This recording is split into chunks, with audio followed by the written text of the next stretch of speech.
You're yanked from your bed in the middle of the night. Your covers are thrown back, and someone slaps you in the face. You hear whispers in your ear that you should rethink your life choices. Then, someone punches your dad.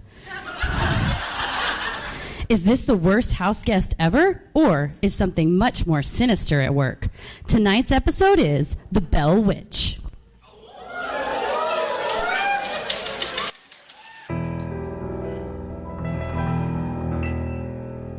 A bump in the night, your heart fills with dread. Probably a murderer who wants you dead. It could be a ghost, a demon, or worse. Perhaps you're the victim of a witch's curse. It's hopeless, you're doomed. You'd call a priest if you could. You'd rather just listen to who? Sinisterhood.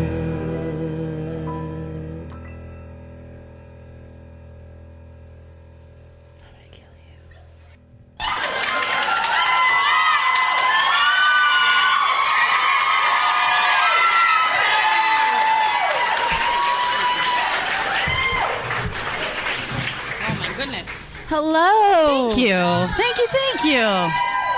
How is everybody? Good. It's my computer's performing updates, so we're going to have to wait a minute. Oh, jeez Louise. That's fine. So, Welcome to Dallas Comedy House. Yes. Oh, you're welcome. What's up? You want to do a show? Yeah. Okay.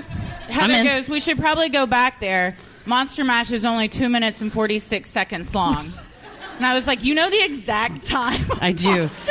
Well, I put up all my Halloween decorations the other day, and as I stood on this very rickety ladder that I may or may not have stolen from the previous tenant, I just turned Monster Mash on my phone, and I just put it on repeat, and I was like, this is going to be a next door post, like, pretty soon. A woman has fallen, and all it is bushes playing Monster Mash and moans.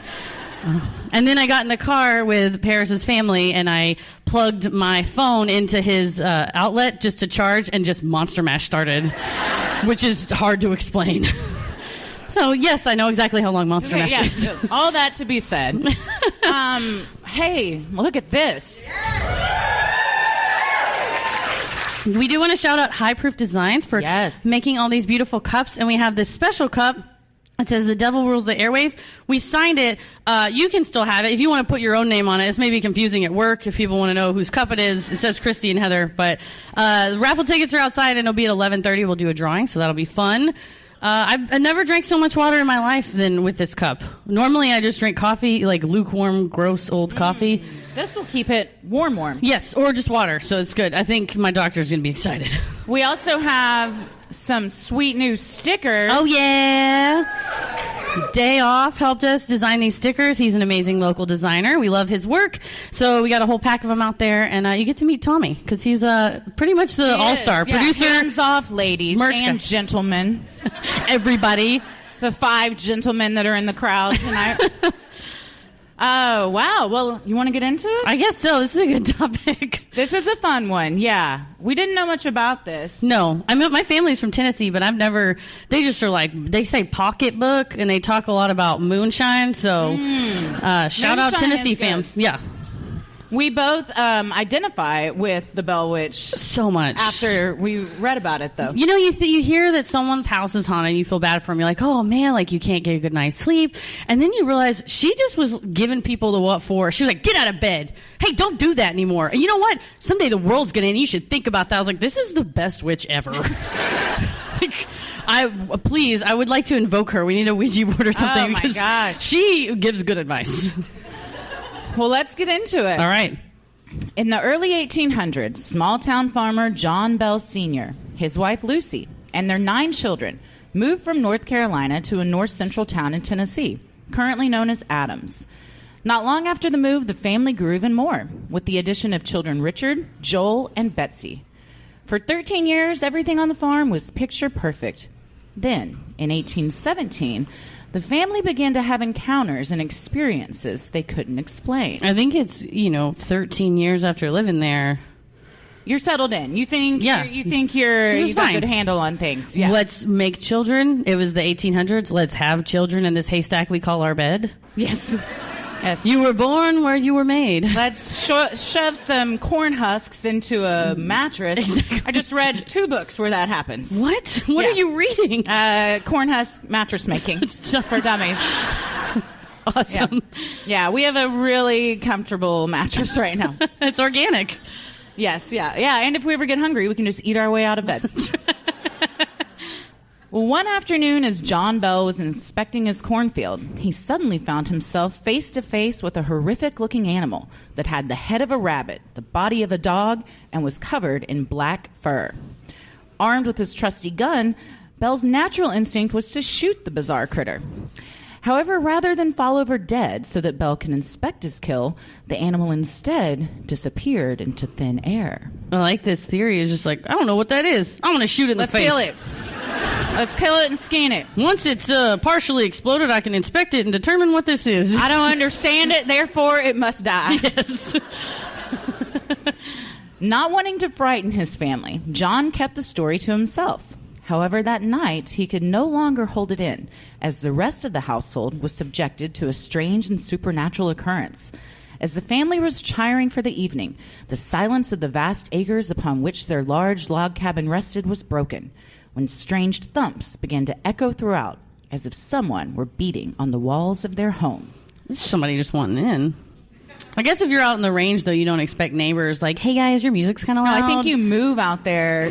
My uncle moved their family to the middle of nowhere because he's like, I don't want to be able to see anybody from either direction. I'm like, all right. That's a good, we're like, hey, what do you need? 2 bed, 3 bath? I just don't want to be able to see anybody from any direction. She's like, well, you can see people from the north. Nope, next house. I'm out. He also looks like Paul Newman, my uncle, not John Bell Sr. You know what? Paul Newman, dude, I'm like, I don't want to say my uncle's hot, but y'all, my uncle's hot. He straight up looks like Paul Newman. I'm like, where's that dressing money? That's right. Cookie money. Night after night, the mysterious thumps would return. Initially, the family was certain it was an animal or a neighbor. But when John and his sons would run outside to confront their noisy foe, they were met with the silence and darkness of the Tennessee countryside. The unnerving thumps weren't the only thing preventing the children from finding sleep. Each night, they were wakened by a sound. Small at first, the noises then grew until each child was certain they were hearing chewing, what sounded like the gnawing of rats at their bedposts. Their parents inspected the rooms, but found no infestation. Satisfied with this knowledge, the children were finally able to get some rest. But the invisible monster soon found another way to torment them. So She's dedicated, if nothing else. Yeah, for sure. She's chewing on the bedpost at night. Or I would say all the other things that happen you can attribute to a ghost. Clearly, easily, it's a ghost. But in this case, rats run away. And also, it was probably rats. Yeah, I am always the least likely scenario believer. But in this case, if you say it's rats, it was 100% rats. That's right. If even you believe it's rats. Even I believe it was not the ghost chewing on their bedposts. She's like, I'm a witch, but I have self-respect. Night after night, as the children lay sound asleep in their beds, they would be jolted awake by a frightening occurrence. Their bed sheets ripped from the beds and their pillows yanked from under their heads. Bolting upright, terrified and confused, they would then discover all of their bed linens piled up on the floor. She didn't even fold them. My mom used to do this to me. Wait, your mom used to yank your bed sheets off? Yeah, when I wouldn't get up for school. When I wouldn't get up for school, my mom had a squirt bottle that she squirted the cats with. She'd squirt me with it. She would go, get up, I am not going to have a 6th grade dropout. Which is how I ended up in the minivan with my pajamas on a lot and no shoes. And then I would have clothes and I would have to change in a car, which has been very convenient as an adult because I'm really good at changing in cars now. Oh. My mom she would turn on the overhead light, which is super passive aggressive. That's mean. It would piss me off so bad. I would just get up and be like, I'm turning it back off. And then I get in. Then she'd come in and yank the covers off. Ooh. But changing clothes in the cars, my mom's going to hear this and be like, I can't believe you told people Christy, that. Why? When I took gymnastics when I was little, I would have to change in the car going from school to gymnastics. And I'd be changing, and my mom would roll down the car window and yell out the window, Christy's naked. Christy's naked. Who does that? Dude. Who does that? Your mom is next level, man. How old were you? I'm like old enough to remember and be humiliated. Like 9, 10, 11. You're in the car. I mean, now you're on in the cusp of puberty. Just when you're like mortified enough about your body to be like, oh, Jesus Christ. Now everyone knows. Are you in the car now and Tommy hits the windows and you're like, no. Oh, I'm sorry. I'm very triggered. I'm sorry, I can't. Yeah. It's the sound of the I have some PTSD from it. Oh, God. Well, the once silent nights on the farm were further interrupted when the family began hearing a disembodied voice whispering to them and eerily singing. John Bell was an elder in the nearby church, and the entire family studied the Bible. That's why they instantly recognized one of the songs being sung to them as an old church hymn. So neither of us go to church. But I know songs because I went to an Episcopalian school for 9 years. I just know VBS songs from the one time I went to VBS accidentally dressed like a saloon girl, which I think we went over. Which song is it? This Little Light of Mine. Oh, yeah, that's I don't think we have the copyright of it, so I got to sing it off key. That's why I sing it off key, was for, legal reasons. No, I was going to say, so like in this case, this was a religious family, and so the witch sang religious songs to them. How would you know that it was like you were being haunted? Like, what would the witch be singing? I mean, obviously mine would be Monster Mash. But, if anything, any of Beyonce's words came out of a witch's mouth, I'd be like, oh. But I'd be like, welcome. What can I do to make your stay more comfortable? Formation. And you're like, that was for me. Yeah. The pious entity then began to turn violent, pulling the children's hair and scratching and biting them. Whatever they were dealing with seemed to especially dislike Betsy, the youngest, who found herself being slapped, pinched, and stuck with pins by a tormentor she could not see. One particularly terrifying night, after being woken by the covers being ripped from her body, Betsy tried to get up to investigate, only to find her hair had been tied in knots around the bedpost. That's messed up. That pissed me right off. So rude. You're just like, what? Ah, got me again. That's like hard to get back there to undo. You gotta ask one of your 10 siblings to wake up to do it. And it's not bad enough. You're one of like 10 siblings, and they probably kick your ass. And now you have a ghost that's also kicking your ass. Yes. Also, how did no one think, oh, we have 12 kids? There's probably one of them. Maybe it's one of them. Right. They're like, no, our children are good. It must be a ghost. It's an entity. John Bell, not wanting to rouse suspicion in the community, initially hid the family's torment and commanded that his wife and children do the same. But once young Betsy began receiving such violent treatment, John confided in his closest friend and neighbor, James Johnston. And they were good friends because back then if you were like, oh, there's a ghost in my house, they'd be like, well, we have to drown you in the lake now, so... Yeah. We were friends, but... Also, your closest neighbor was like 50 miles away. Yeah, that's true. So you had to, it was like you have a long trip. It's a really out and back. You're like, am I really going to tell him this? Well, I could just ask. You have a lot of time to think about that. Him. Talk yourself out of that. Exactly. And then the whole way back, you're like, God, John, you fucked that up. You shouldn't have said this. Shouldn't have said that. Idiot. Johnston was willing to help. In order to get a better understanding of the entity, Johnston and his wife volunteered to sleep in the Bell home so that they may perhaps experience some encounters. Their wish was granted. As they slept in a bed at the Bell home, the Johnstons were awakened in the night by a slap in the face and the removal of their bed covers. Johnston was so disturbed that, according to Pat Fitzhugh, author, historian, and webmaster of the site The Bell Witch, Johnston stood up and exclaimed, "In the name of the Lord, who are you and what do you want?" That's what he said, probably. I don't like to say he was asking for it, but he wanted it. It's true. This is what he was wanting to happen. He did. He was like, come to me, Bell Witch. And his wife's like, honey, go to bed. I'll come to you. And he's like, shh, quiet, harlot. We're here for the occult. We're here for sorcery, not your womanly wiles. Oh, I know you wanted to spice up our relationship, but I didn't think we were going to look to witchcraft for it. We're going to invite another woman in the bed, but she's an entity. It doesn't count if they're not. Is this how you're getting your tangible? Third? Yes. The entity was not feeling talkative that night, and Johnston's demanding questions seemed to drive it away. But after the Johnstons headed home, the ghost returned, this time louder and even bolder than before. In the following months, the voice turned back to its originally godly topics, singing hymns, quoting scriptures, and reciting sermons. See, this might be like GTFO. Yeah, get out of here. I can't with you anymore. You know what? If I wanted to hear somebody bellowing about the Lord, I'd turn on Joel Osteen, and I'm not going to do that. So I'd put it on the 700 Club. Yeah.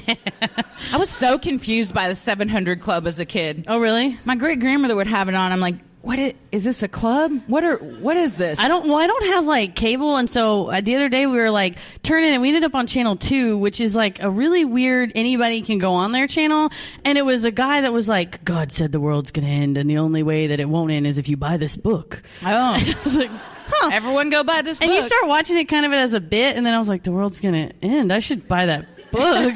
Like, oh God. So I'm sorry, you guys, I didn't buy the book. Do you have a book? Nope, long story short, Heather is out $14.99. You're welcome though. So yeah, well, we all got to buy it for it to work, I think. Oh, okay. I'm the only one that's going to live. This is really why we're having a meet and greet. So Heather can convince all of us to buy this book. Have you heard about the end times? While the Bells had tried to keep the haunting under wraps, word quickly spread throughout the town. Soon, curious locals began to travel to the Bell property, hoping to experience the rumored sinister events firsthand. When one brave neighbor asked, "Who are you and what do you want?" a feeble voice of an old woman replied, "I'm a spirit. I was once very happy, but I have been disturbed." Girl, same. I mean, I feel like this is exactly what I would say if I was haunting someone. Y'all have pissed me off. Everyone wanted to know, who was this spirit and what did she want with the Bells? When asked these questions, the witch seemed to enjoy taunting and teasing the onlookers. She told some that her presence was due to the upheaval of a Native American burial ground located on the Bell property. Others, she just simply sent on a wild goose chase looking for a buried treasure that didn't exist. See, she's fun. Well, that sounds familiar. She's fun. She was the OG Forrest Fenn. She was. Also, how do they know it didn't exist? That's true. Maybe they were just bad at following finding directions. treasure. Just because you don't find it doesn't mean it didn't exist. Damn, that's prophetic. Man, thank you. I take back everything I said about Forrest Fenn. Eventually, after a committee of neighbors was formed to investigate and confront the entity, it identified itself as Kate Batts. Kate, her husband Frederick, and their children had moved to Tennessee at the same time as the Bells. That is a neighborhood watch I want to be a part of. We are the Witch Determination Committee. We're come together for the sole purpose of determining who this witch is. God, that's the next store that I want in my neighborhood. That's right. That's why instead of people yelling at me for playing Monster Mash over and over again, maybe they need a witch urgent committee. Alert, a witch is flying around my house again. Singing hymns. Not long after settling into their new home, Frederick Batts was gravely injured while working on his farm, rendering him unable to continue providing for his family. The financial situation of the Batts soon became dire, forcing them to sell some of their land to make ends meet. One of the buyers was John Bell. Kate believed that John had taken advantage of their situation and forced them into a position where they had to sell their land for far less than it was worth. After this upsetting transaction, Kate Batts vowed that she would haunt John Bell and his descendants until their dying days. I like a good vow. Yeah. Not like a wedding vow. Not a wedding vow. But I mean, like, I vow I will get you. Or like, I vow I will make you mine. Yeah. There's like not enough good vowing. Yeah, we need a good dramatic vow. Yes. Proclamation, like. Kate Batts had a reputation around town. She was loud, overbearing, unfriendly, and spiteful. I mean, I already like her. Same. She was that bitch in the neighborhood. And people are like, she's kind of a lot. And you're like, yeah, she's great. And you know what? If you call her a lot, she's going to haunt your ass. So maybe be cool. Rumors circulated throughout the church that she was not a woman of faith, as she would have everyone believe, but instead preferred the teachings of witchcraft. Some even felt she was responsible for her husband's tragedy, as God had stricken him down as punishment for Kate turning her back on Christianity. That's a really mean explanation for a guy who was, like, probably clumsy. Yeah.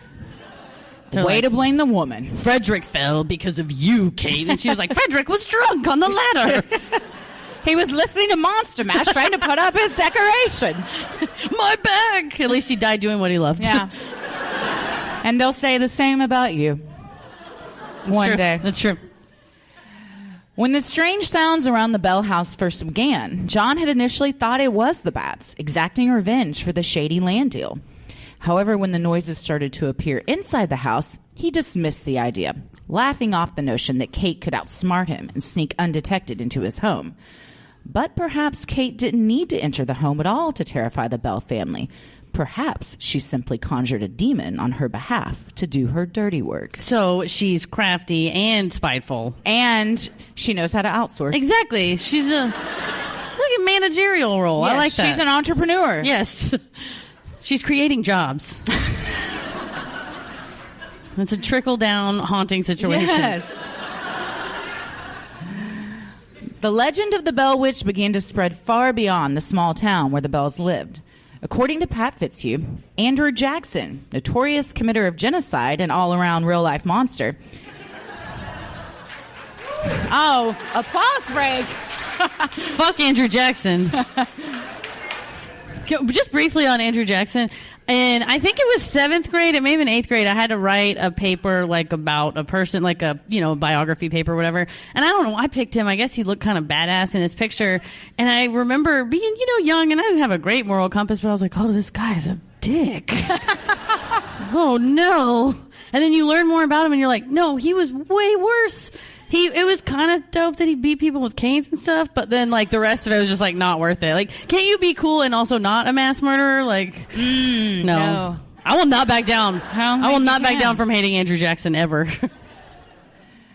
Well, Andrew Jackson heard of it, and prior to becoming president, decided to go see what it was about. The Bell family was actually familiar with the Major General, having served under him during the Battle of New Orleans.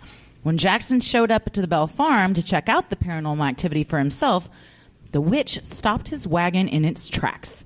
Fitzhugh quotes Jackson as exclaiming, "By the eternal, boys, that must be the Bell Witch!" That's what Andrew Jackson sounds That's like. A good one. So you know. A voice then called out, "You may proceed, but I will meet you again later tonight." That sounded vaguely like she was hitting on him. I don't know. I'll pull your covers off. And I'll see why they call you Old Hickory.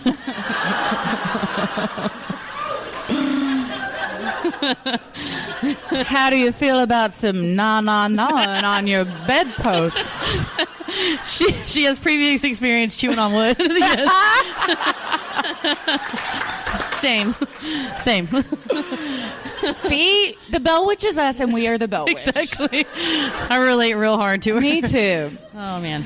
Later that night, as the soldiers and families sat around discussing the prior events, they noticed a calm stillness. No manifestations had occurred. The group began asking one another why the once sinister Bell Witch had suddenly gone quiet. It was then that a man amongst the group stood up. He proclaimed to them that he was a, quote, witch tamer. He showed off his pistol and claimed that inside it was a silver bullet that would scare off an evil entity like the Bell Witch. First of all, that's werewolves, dumbass. You can't shoot a ghost. It just goes right through them. It's true. It's scientifically impossible to shoot a ghost. Makes no sense. It's nonsense. But I think if a guy stands up and pulls out a gun and is like, I can kill witches like, with this. All right. Yeah, man, sure, you do you. Clyde, do whatever you want. Just put that pistol away. Exactly. Waving it around. Before anyone could respond to the man's bravado, he suddenly fell victim to an attack. He twisted and writhed, then began screaming that he was being pricked with needles. Soon he appeared to take punches from an invisible force. The force then finished the man off with a kick to his rear end so severe that he flew out the front door of the Bell house and onto the porch. Dude, have you ever wanted to kick the shit out of somebody so hard they flew onto a porch? Yeah. God. Every day. I love her. Every day. Her. Yeah, she pinched kids. So who hasn't among us? But she also did a lot of good. Exactly. Right? Okay. This guy was a dick, and she kicked his ass so hard he flew out a door. That's really hard. It's so satisfying. That is. That's a good. I vow someday I will kick someone's ass. Oh, that's so a good one. Hard. That's a good vow to make. The previously quiet entity then spoke up. There is one more fraud among you, she warned. I will root him out and come for him tomorrow night. She also sounds like she's trying to fuck him too. He'll lie to you. He's a fraud. He'll say we didn't do it, but we totally got to third base. The only way to really find out the fraud is if, I don't know, we all climb into this bed together and get under the covers. Take off all your clothes so we know you're not hiding a witch pistol. Oh, man. Man, but sex back then was so gross. Dude, it really took... First of all, everybody stunk always. Well, I mean, I guess if everybody stinks, then it's fine. Then nobody stinks. Yeah. That's nice. That's science. If everybody stinks, then nobody stinks. Yeah. But also, you had layers of crap you had to take off. And just disgusting, smelly layers upon layers of clothes on you. There's just probably just feces on the bottom of your skirt. Yeah. Okay, don't boo. Like, that's a thing. Imagine it. Sit in it. Think about it. Yeah. Also, you're banging on a cornhusk mattress. Yeah. That's not good for your back. No. It's probably not good for your lady parts either. Or your ball parts. You're like, honey, what is... Oh, that's a corn husk. That is... She's like, oh, my God, you feel so... Oh, that's a corn cob. You know what? It's fine. Just leave it.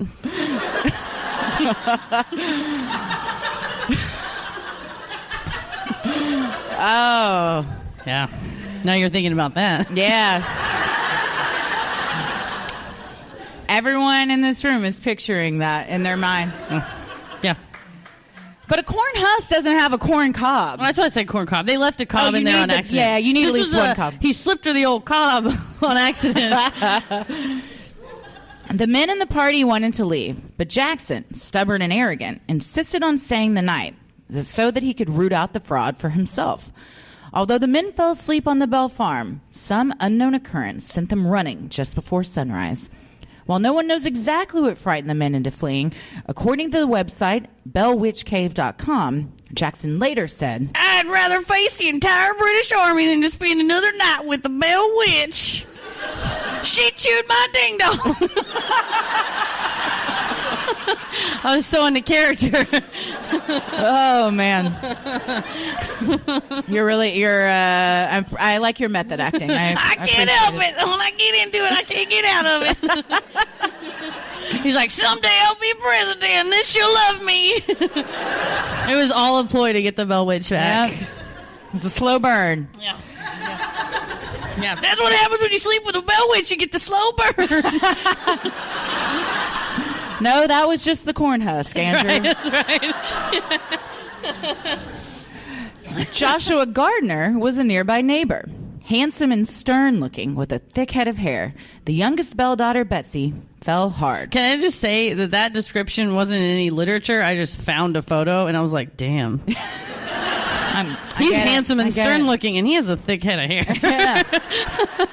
Just me Ladies love him. a thick head of hair. Nice. Well, Joshua reciprocated her feelings, and when the two asked for John Bell's blessing for their marriage, they received an overwhelming yes. The family celebrated the coming nuptials, and everyone was overjoyed. But Betsy began receiving some unsolicited advice from an old familiar voice, the Bell Witch. Over and over, the witch warned Betsy to break off the engagement, not to get married, and especially not to marry Joshua Gardner. We all need a friend like this in our lives. Yeah. Where you're like, look at his hair, he's gray, and it's like, girl, break it off. I see things you don't see. You know, don't do it. Literally. Like, exactly. I was in his room last night. He doesn't know I was there. It is disgusting. Well, one reason the witch may have shown disdain for the relationship was due to the dark workings of an unsavory school teacher. A little bit of a twist. According to accounts of the day, Richard Powell taught both Joshua and Betsy. When Betsy was his student, Powell mentioned on more than one occasion that he would be interested in marrying Betsy once she was older. Although he was allegedly already secretly married to a woman in another town. You think, like, this guy sucks, and you're like, no, he really sucks. Many townsfolk believed Powell was a student of the occult. Did he perhaps control this entity or encourage it to break Betsy's engagement off on his behalf? That's even worse. Yeah. Whoever was controlling the entity, it was relentless. Wherever Betsy and Joshua went, near the house or even out into the nearby Tennessee wilderness, the voice was not far behind. Every time the two met up, the voice would taunt Betsy, threatening her, warning her. Eventually, she could no longer take it. Despite her feelings for Joshua, she decided to break off the engagement. And on Easter Monday in 1821, on the bank of a nearby river, she delivered the heartbreaking news to Joshua. Joshua, I have this basket for you. I know it's Easter. Inside of it, it's your engagement ring basket. Like, why'd you need a whole basket for that? There's some candy in it, though, too. But there's a lot of... It's not candy, it's licorice. That's the only shit we have right now. I know. Black licorice. Can I say I like black? I'm like, I know everyone's going to be so gross out and grown. I like black licorice. What? I know. I'm gross. Yeah. God, you're a good person. Thank you. You don't have to yell, I'm gross. But it's okay. You have feelings that are I like outside the norm. Well, ironically, or perhaps suspiciously, Richard Powell's wife died the same year Betsy broke off the engagement. Interesting. 3 years later, in 1824, Powell's wish to marry his former student was granted, and he and Betsy were wed. Oh, man. It was the 1800s. Yeah, he probably had a lot of land or something, and her family just gave her away. Yeah. I don't think there weren't a lot of, no, you should wait until you're happily in love, at least 25. Yeah. It's like, you're 12? Cool. Yeah. Get out. See you later. They're like, you're 16? Old maid. For sure. I mean, you only live till you're 18. It's so true. If you're not married by 16, what are you even doing with your life? That's it. Nothing. It's over. As if Betsy's broken engagement was not difficult enough, the Bell family then found themselves faced with the prospect of losing their patriarch, John. The voice of the witch was clear. I hate old Jack Bell and I will kill him. Okay, well, it's good that she at least says what she's there for. Yeah, now after all this time. Yeah, she's like, they're like, this is why you've been here. But you could have killed him years ago and saved us all some heartache. Poor Betsy would have had a nice husband. Although John was aging, the entity showed him no mercy. When he was too ill to leave the family home, he found himself all the more subject to the violent whims of the Bell Witch. When John, who had nearly become bedridden, stooped to put on his shoes so that he could try and walk, the witch would steal his footwear. When he would find himself succumbing to more often occurring seizures, the witch would slap him across the face. She cursed him repeatedly and mocked him for his declining health. It happens to all of us. She's just like, it started out kind of funny and then because with the whipping of the sheets, that's kind of a fun prank. You do that to your friends in your dorm, your sorority sisters, fraternity brothers. I was never in a sorority. I don't know what y'all do. I think, that's exactly what goes on. You just whip the sheets off. I don't know. And then, the pinching and the hair tying. And then the slapping in the face, it started to get worse. So now she's just like outright hateful. Because before she was at least, reciting hymns and sermons and sort of useful things. And now she's like, I'm going to kill you and watch this, psh, you old bitch. It's like, God. Just so mean. Which is a stupid thing to say it, like a demon or a ghost. Like, you're just a mean little ghost. I guess in the realm of the ghosts that we've covered on the show, though, she's actually pretty tame. Yeah, she's one of the better ghosts. Yeah, she at least gives advice and things like that. Near Christmas in 1820, John Bell slipped into a coma. The next day, with his family gathered at his bedside, he passed away peacefully. It was then that his son, John Bell Jr., found a tiny bottle of liquid in a nearby cabinet. No one in the family could identify the bottle or its contents. To test it out, Jr. gave a small dose to the cat. Unfortunately, it keeled over immediately. As the family watched in shock, a voice then rang out in the house. It was the witch, who, according to Fitzhugh, proclaimed, I gave old Jack a big dose of that last night, which fixed him. This poor cat. Dude, it did nothing wrong. Also, if you find a liquid in your house, which is a hot tip, don't give it to a living thing. Everyone knows in the movies you pour it on a plant, and when the plant goes, you're like, oh, shit, that's poison. They didn't have movies back then. Oh, damn. This was before movies, Heather. Man, wait, what? No, I'm kidding. But, I mean, still, the cat? Yeah. What are we really finding out? Oh, that is what killed him. Yeah, it died. And now we don't have our cat anymore either. Damn it. Horrified to be holding the old witch's weapon of murder, Junior threw the bottle into the fireplace. Rather than melt with the burning logs, the bottle exploded in a blue flame. The family stood back, astonished, as they watched the blue ball of light zoom up and out the chimney into the night sky above. Just do that. Yeah. Leave the cat out of the equation. If you and it goes like a wizard, then you know. You're Don't put done. that. You're good. Don't put it in anybody's mouth. Animal, friend or foe. Also, anyone. I like that it zooms up out of the chimney. It's like a Jersey Devil situation. Yeah. I like to think that this bottle of poison and the Jersey Devil are zooming around together. Oh, an unlikely friendship if there ever was one. And the Mothman, they're all together. They're all together somewhere. They're all together. The Bell family was devastated to lose their father, but the town was in mourning as well. John Bell's funeral drew an enormous crowd of neighbors, friends, and fellow church parishioners who came to pay their respects to the fallen man. The funeral was austere and calm, but once John was buried and the cemetery began to clear out, the funeral goers heard a shrill laugh. That horrifying sound was then followed by singing, but not the hymns the family had previously heard. This was a song about drinking a bottle of liquor. The nasty voice sang and cawed until every last mourner had left. 99 bottles of beer on the wall. They're like, oh, Jesus. You're like, God, you had to start with 99. Pass it again. Yeah. Start with 10. We've been here for hours. I got to start over. 99 bottles of... You can't interrupt me.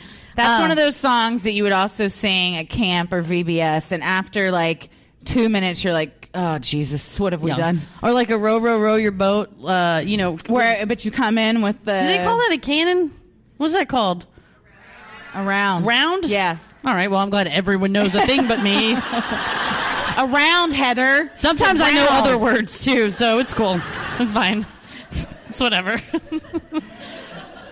That would make... Well, no, I was thinking 99 bottles of beer around... Because of beer. Never mind. That wasn't... It's not the same thing. I like your logic, though. Yeah, I was just connecting. The family worried that without John to protect them and help them battle the entity, things would get worse. But just as she had appeared suddenly several years before, the Bell Witch suddenly disappeared. Had her mission been to destroy John Bell? With the loss of his life, was her mission now complete? I like it. It's kind of like a hero's journey. She's come full circle. She has, yeah. She showed up, did what she had to do. And got out. And she's like, I got the guy and the cat. Yeah. Bonus. Okay. And it's a story about a witch. Maybe the cat really lived and the witch never was there. No, the witch was real. You can tell. By this guy, can we just take a minute? I'm sorry to divert. But, yeah, we like to talk about our sources. And there's a lot of... Pat Fitzhugh. This guy, he's a gem. Bellwitch.org. Pat Fitzhugh has dedicated his life to preserving the legend. And I believe the subtitle of the website is in all capitals, "Keeping the story real!" exclamation mark. I was on a mobile device, and I believe the website was built on GeoCities, but I think it had audio. I was in a Starbucks, and I don't want to disturb my fellow patrons, but pretty sure it's extensive. He has music behind it. Yeah, that's fantastic. And then there's a lot of other accounts. It's a good one. Go visit it. That website. It's a fun one. Oh, yeah. He bills himself as like author, speaker, webmaster. So you're like, who made this website? He's like, right here. Also, the picture of him on the site is a picture of him, and he's wearing a shirt that just says Pat. Like, and you're like, in case you did, yeah. I'm me twice. Yeah. Yeah, exactly. You're like, hey man, whose shirt does this belong to at the dry cleaner? And he's like, Pat. You mean the webmaster? Yeah. Fuck yeah. Yeah, that's what I mean. This is the webmaster shirt? Yeah. I'm a big fan. While the witch had been disrespectful and aggressive with most that she encountered, the entity had always seemed to have a soft spot for Lucy, John Sr.'s wife. Lucy would often find fresh fruit waiting for her in the house, presumably delivered by the witch, and was often serenaded by soothing hymns. In 1821, shortly after John's death, the witch spoke to Lucy once again, saying, "I will return in 7 years' time." This was like edible arrangements in the 1800s. That's so nice. Yeah. It's hard for Lucy to be like, yeah, get rid of that witch when she's like, I don't know. I'm getting grapes and strawberries every day. Kids get pinched all the time. Maybe you should stop being an old bitch, honey. I don't know. she helped Betsy with that douchebag Joshua. Like, I mean, maybe there's benefits. All she's doing is vocalizing what Lucy is thinking. The whole time it's Lucy going like, break up with him. Lucy I don't know what that sound was. And the Bell Witch is just speaking her mind for her. She's like, oh, the witch must have kicked your shoes over there, honey. I don't know what happened. Yeah. I don't know where this corn cob came from. The witch slipped it in. The witch must have brought it. Who are we to question her reasoning, okay? She knows. Well, like clockwork, the witch did return in 1828. This time she sought out John Bell Jr., but rather than torment him, the witch instead engaged him in philosophical discussions about religion and the meaning of life. She also warned Jr. about the upcoming Civil War.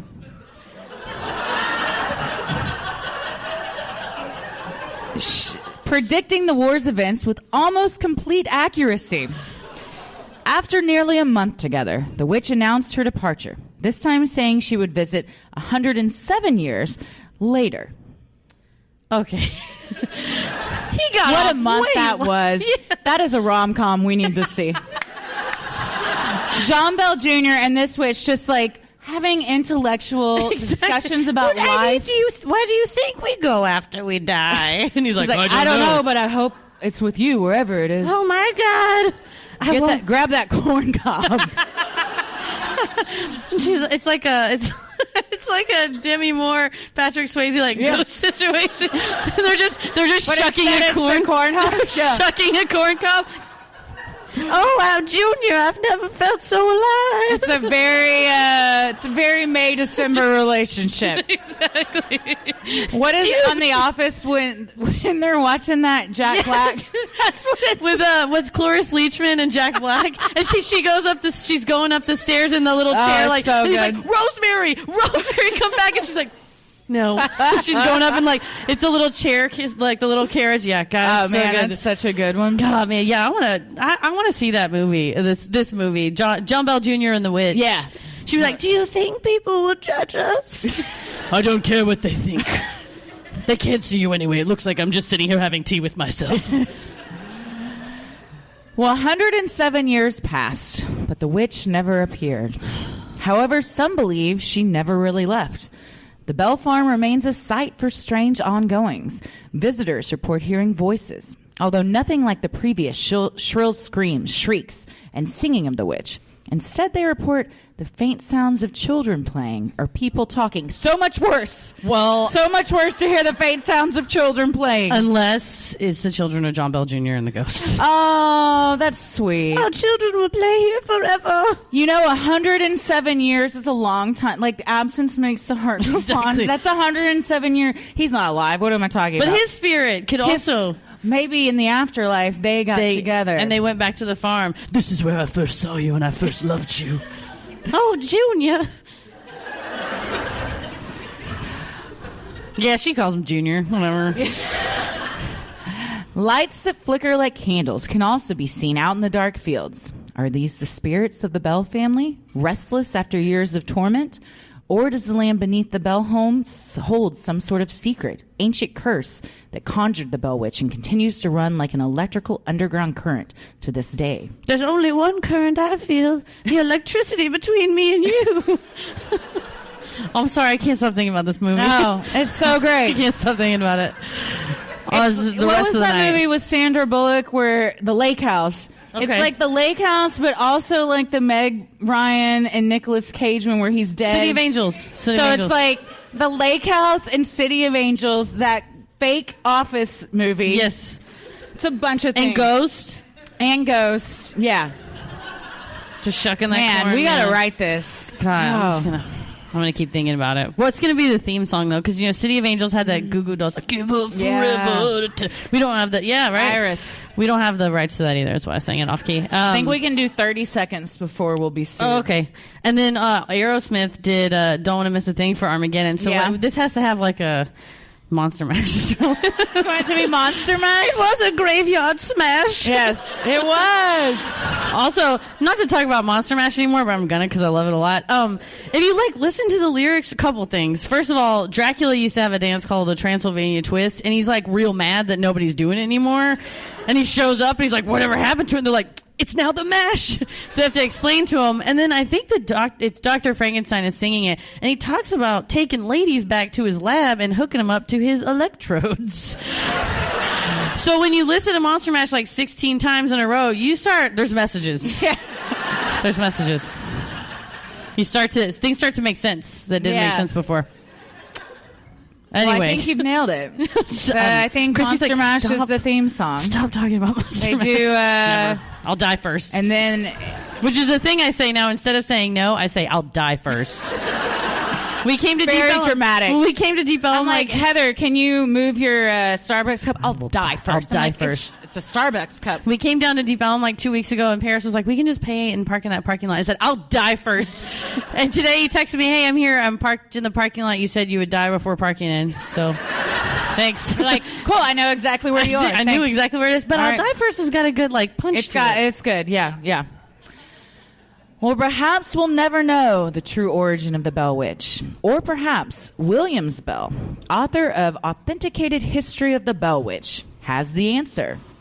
Whether it was witchery such as an effective people in the past centuries in the darker ages, whether some gifted fiend of hellish nature practicing sorcery for selfish enjoyment, or some more modern science akin to that of mesmerism, or some hobgoblin native to the wilds of the country, or a disembodied soul shut out from heaven, or an evil spirit like those Paul drove out of the man into the swine, setting them mad, or a demon let loose from hell. I am unable to decide. Nor has anyone yet divined its nature or cause for appearing, and I trust this description of the monster in all forms and shapes and of many tongues will lead experts who may come with a wiser generation to correct a conclusion and satisfactory explanation. Pick a fucking lane, bro. How many things did he list? We've got practice of a gifted fiend of hellish nature, mesmerism, hobgoblin, which that's what it is. Because if hobgoblin's on the table, I'm taking hobgoblin. Always. If you have a choice between anything and hobgoblin, go with it's always hobgoblin. Always. Hobgoblin is now I'm saying it is a hard word to say. It's a good one, but though. It's one that's not said enough. Exactly, it's a good word. That shows me is I need to say it more so it rolls off the tongue. Yeah, a little bit hobgoblin. Easier. Look at that hobgoblin. Hobgoblin. That's right. You want to say hobgoblin. Hobgoblin. Hobgoblin. I like hobgoblin. I put the emphasis on hob and not goblin. Hobgoblin. Hobgoblin. I was saying hobgoblin. Was I saying hobgoblin? No, I think you were. It's right. I think hobgoblin. Hobgoblin. That's it. You got to drill in the hob because hobgoblin. If you're saying something like "Get out of here, you hobgoblin," that's a good one, man. Yeah, that'll get you. You say that right before you kick someone in the ass so hard, that they fly onto the porch. That's a good one. I vow to say hobgoblin more often. So what do we think? Man, this is a good... It's a hobgoblin, for sure. It's a hobgoblin I want to be, though. Yeah. Well, we all want to find love, you know? That's true. That's all I think at the end of the day, really, this is just a love story. It's true. It's true. I like as a loud, overbearing, unfriendly, and spiteful woman. Same. As she was described as, you want to think that your legacy will live on and people will relate to the mark that you left on this world. Yeah. And you know what? We're talking about it's 2019. That's right. And she didn't take shit from nobody. Mm-mm. No. She was the 1800 Lizzo. That's right. Empowering. She was like, don't marry him. Yeah. Man, Lizzo's song Soulmate, if I listen to it, alone in the car, I just, cry. Because I'm like, I know how to love me. I do know how to love me. It's very empowering. Yeah. So yeah, I like to think that we all should live our lives in this way. That Andrew Jackson will run his ass off scared of you. Yeah. If he encounters you, you might get out of here, Andrew Jackson. Yeah. for sure. We could all learn a lot from the Bell Witch. I think so. Well, the one character that I feel bad for is Betsy. Yeah. But who knows? Maybe Joshua was like a real piece of shit and she dodged a bullet. And maybe the teacher was nice. Maybe he was. He wasn't. I'm an optimistic person, but fuck that guy. He was not nice. He was a trash bag. I'm not a teacher. I know and love a lot of teachers, but I've never read like their training manual, but I'm pretty sure like line 1 is like, don't be like, I'll marry you someday when you're bigger. That's in there. You can't do that. Once you're older. Yeah, when you're old enough, I'll marry you. If you ever have to say, when you're older, I'd be into you. No. Stop right there. Stop. Don't ever say that sentence. No. But if you're like Joshua Bell Jr., like, you're old, but I'm into you, you say that sentence, and she'll be like, Joshua, I love you. Yes. I lost my witch that voices. is a relationship that I ship. Yeah. The Bell Witch and Joshua Bell Jr. Just the peeling Bell that Witch corn. and Junior. Yes. Is that what we're calling the movie? What is the screenplay called? Junior and the Bell Witch. Junior and the Bell. That sounds like a kid's book. A hobgoblin. I mean, we're gonna have to rewrite it if it's because mine has a lot of sex. I've already started formulating like a storyboard in my head. Pixar is going to reject the script. Yeah. They're like, we cannot make animated CGI characters do that. No. We can. We have. You will, and you shall. Well, it's the first CGI film that's in our 17, but that's right. Good for you. Exactly. Good for you. I'll show private screenings in my home. It'll be fine. There's just a line down the street, and there's next door posts about it. Well, hey, thanks. Thank you, guys. Thanks for coming.